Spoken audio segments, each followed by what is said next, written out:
श्रीगणेशाष्टकम् गणपतिपरिवारं चारुकेयूरहारं गिरधरवरसारं योगिनीचक्रचारं भवभयपरिहारं दुःखदारिद्र्यदूरं गणपतिमभिवन्दे वक्रतुण्डावतारम् अखिलमलविनाशं पाणिनाहस्तपाशं कनकगिरिनिकाशं सूर्यकोटिप्रकाशं भज भवगिरिनाशं मालतीतीरवासं गणपतिमभिवन्दे मानसे राजहंसम् विविधमणिमयूखैः विदूरे कनकरचितचित्रं कण्ठदेशे विचित्रं दधति विमलहारं सर्वदा यत्नसारं गणपतिमभिवन्दे वक्रतुण्डावतारम् दुरितगजममन्दं वारणी चैव वेदं विदितमखिलनादं नृत्यमानन्दकन्दं दधति शशिसुवक्त्रं चाङ्कुशं योगिशेषं गणपतिमभिवन्दे सर्वदानन्दकन्दम् त्रिनयनयुतभाले शोभमाने विशाले मुकुटमणिसुडाले मौक्तिकानां च जाले धवलकुसुममाले यस्य शीर्षसताले गणपतिमभिवन्दे सर्वदा चक्रपाणिम् वपुषि महति रूपं पीठमादौ सुदीपं तदुपरि रसकोणं यस्य चोर्ध्वं त्रिकोणं गजमितदलपद्मं संस्थितं चारुछद्मं गणपतिमभिवन्दे कल्पवृक्षस्य वृन्दे वरदविशदशस्तं दक्षिणं यस्य हस्तं सदयमभयदं तं चिन्तये चित्तसंस्थं सबलकुटिलसुन्दं चैकतुण्डं द्वितुण्डं गणपतिमभिवन्दे सर्वदा वक्रतुण्डम् कल्पद्रुमादः स्थितकामुधेनुं चिन्तामणिं दक्षिणपाणिसुण्डं बिभ्राणमत्यद्भुतचित्तरूपं यः पूजयेत् तस्य समस्तसिद्धि व्यासाष्टकमिदं पुण्यं गणेशस्तवनं नृणं पठतां दुःखनाशाय विद्यां सश्रियमश्नुते। इति श्रीपद्मपुराणे उत्तरखण्डे व्यासरचितं श्रीगणेशाष्टकं सम्पूर्णम्। श्रीगणपतिस्तोत्रम् सुवर्णवर्णसुन्दरं सितैकदन्तबन्धुरं गृहीतपाशकाङ्कुशं वरप्रदाभयप्रदं चतुर्भुजं त्रिलोचनं भुजङ्गमोपवीतिनं प्रफुल्लवारिजासनं भजामि सिन्धुराननम्। किरीटहारकुण्डलं प्रदीप्तबाहुभूषणं प्रचण्डरत्नकङ्कणं प्रशोभिताङ्घ्रियष्टिकम् प्रभातसूर्यसुन्दराम्बरद्वयप्रधारिणं सरत्नहेमनूपुरप्रशोभिताङ्घ्रिपङ्कजम् सुवर्णदण्डमण्डितप्रचण्डचारुचामरं गृहप्रदेन्दुसुन्दरं युगक्षणप्रमोदितं कवीन्द्रचित्तरञ्जकं महाविपत्तिभञ्जकं खडक्षरस्वरूपिणं भजे गजेन्द्ररूपिणम् विरञ्चि विष्णुवन्दितं विरूपलोचनस्तुतं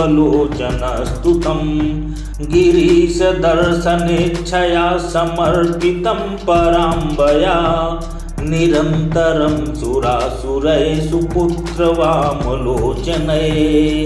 महामखेष्टकर्मसु स्मृतं भजामि तुन्दिलम् मदौघलुब्धचञ्चलालिमञ्जुगुञ्जितारवं प्रबुद्धचित्तरञ्जकं प्रमोदकर्णचालकम् अनन्यभक्तिमानवं प्रचण्डमुक्तिदायकं नमामि नित्यमादरेण वक्रतुण्डनायकम् दारिद्र्यविद्रावणमासुकामदं स्तोत्रं पठेदेतदजस्रमादरात् पुत्री कलत्रस्वजनेषु मैत्री पुमान् भवेदेकवरप्रसादात् इति श्रीमत्शङ्कराचार्यविरचितं श्रीगणपतिस्तोत्रं सम्पूर्णम्।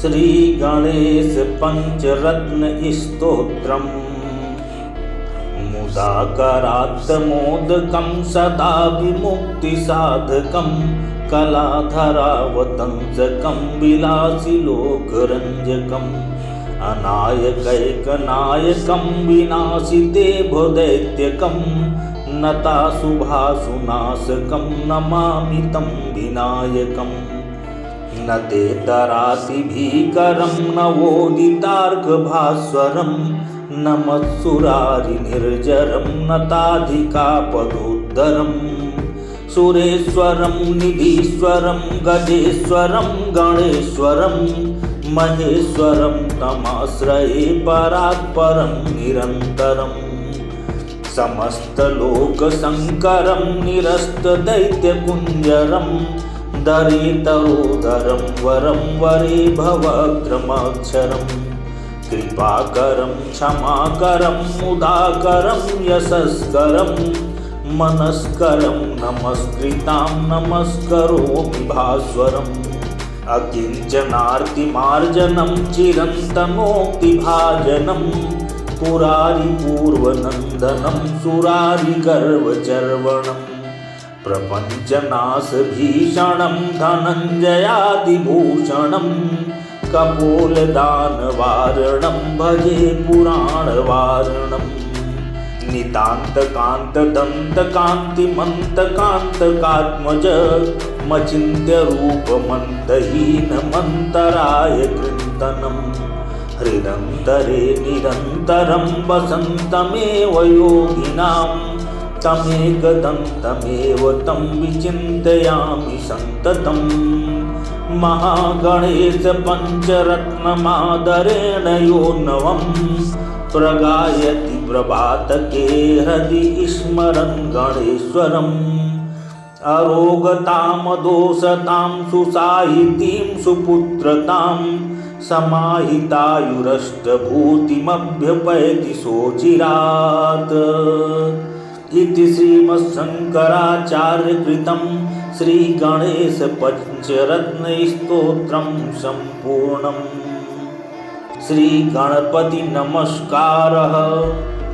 विघ्नेश्वराय वरदाय सुरप्रियाय लंबोदराय सकलाय जगद्दिताय नागाननाय श्रुतियज्ञविभूषिताय गौरीसुताय गणनाथ नमो नमस्ते। गजाननं भूतगणादिसेवितं कपित्थजम्बूफलचारुभक्षणम् उमासुतं शोकविनाशकारकं नमामि विघ्नेश्वरपादपङ्कजम्। एकदन्तं महाकायं लम्बोदरगजाननं विघ्ननाशकरं देवं हेरम्बं प्रणमाम्यहम्। रक्ष रक्ष गणाध्यक्ष रक्ष त्रैलोक्य रक्षक भक्तानामभयं कर्ता त्राता भव भवार्णवात्। इति श्री गणपति नमस्कारः सम्पूर्णः। श्री गणेश ध्यानं। श्री राधा उवाच खर्वं लम्बोदरं स्थूलं ज्वलन्तं ब्रह्म तेजसा गजवक्त्रं वह्निवर्णमेकदन्तमनन्तकम् सिद्धानां योगिनामेव ज्ञानिनां च गुरोर्गुरुम् ध्यातं मुनीन्द्रैर्देवैन्द्रैर्ब्रह्मोऽशेषसंज्ञकैः सिद्धेन्द्रैर्मुनिभिः सद्भिर्भगवन्तं सनातनं ब्रह्मस्वरूपं परमं मङ्गलं मङ्गलालयम् सर्वविघ्नहरं शान्तं दातारं सर्वसम्पदां भवाब्धिमायापोतेन कर्णधारं च कर्मिणां शरणागतदीनार्तपरित्राणपरायणं ध्यायेध्यानात्मकं साध्यं भक्तेशं भक्तवत्सलम्। इति श्री ब्रह्मवैवर्त पुराणे श्रीकृष्णजन्मखण्डे भगवती राधाकृतं श्रीगणेश ध्यानं सम्पूर्णम्। श्रीविनायक स्तुति। नमो नमस्ते अखिललोकनाथ नमो नमस्ते अखिललोकधामन् नमो नमस्ते अखिललोककारिन् नमो नमस्ते अखिललोकहारिन् नमो नमस्ते सुरशत्रुनाश नमो नमस्ते हतभक्तपाश नमो नमस्ते निजभक्तपोष नमो नमस्ते लघुभक्तिदोष निराकृते नित्यनिरस्तमाय परात्पर ब्रह्ममय स्वरूप क्षराक्षरातीत गुणैर्विहीन दीनानुकंपिन भगवन् नमस्ते निरामयायाखिलकामपूर निरञ्जनायाखिलदैत्यदारिन् नित्याय सत्याय परोपकारिन् समाय सर्वत्र नमो नमस्ते। इति श्री गणेश पुराणे श्री विनायक स्तुति संपूर्ण। श्री डुण्डिभुजंग प्रयात स्तोत्रम् उमांगोद्भवं दन्तिवक्त्रं गणेशं भुजे गणेशोभितं धूम्रकेतुं गले हारमुक्तावली शोभितं तं नमो ज्ञानरूपाय रूपं गणेशं नमस्ते। गणेशैकदन्तं शुभं सर्वकार्ये स्मरन् मन्मुखं ज्ञानदं सर्वसिद्धिं।